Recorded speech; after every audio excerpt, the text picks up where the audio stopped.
Welcome to our key focus products training on shakers and shaking incubators.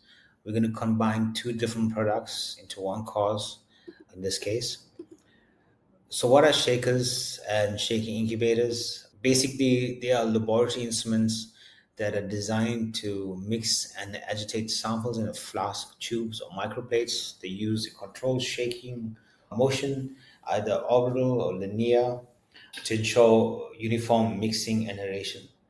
They're commonly used for cell culture, microbial growth, and biochemical reactions. Orbital shakers provide agitation at ambient conditions, so this can be left out on a desk or in a hood. And shaking incubators combine shaking with temperature control. So basically, this is an orbital shaker inside an incubator. You also can connect orbital shakers inside growth rooms and refrigerators and incubators.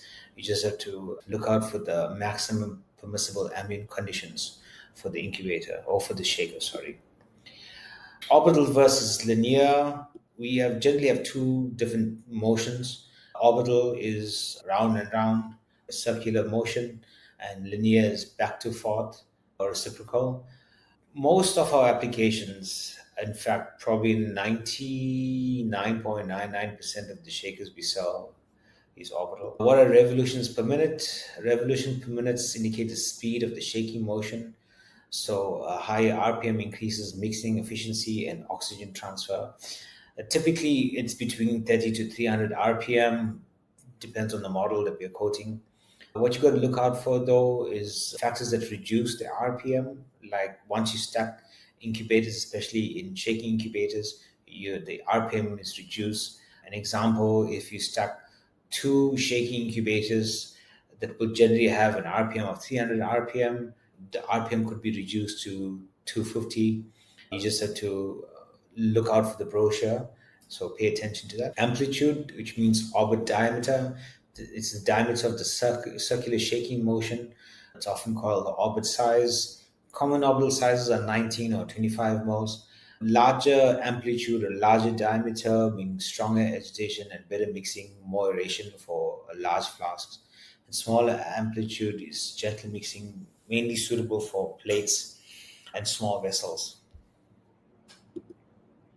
Maximum load capacity, which is the total weight that the shaker can safely support.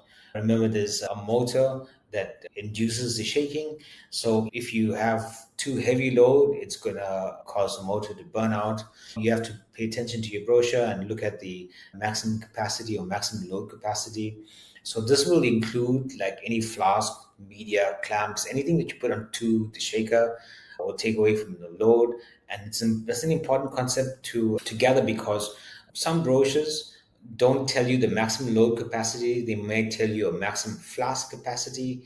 That does not mean maximum load capacity. An example, if an orbital shaker takes 5 250 ml flasks, it doesn't mean that 250 ml times 5, that amount in kilograms is what the maximum load is. So it doesn't mean that you can fill 5 250 ml flasks and accept it. You have to look at how many kgs it can accept. It's important to ensure stable operation at higher RPM. This is why we pay attention to the maximum load capacity. And like I said as well, it's not always the same as maximum flask capacity, so just pay attention.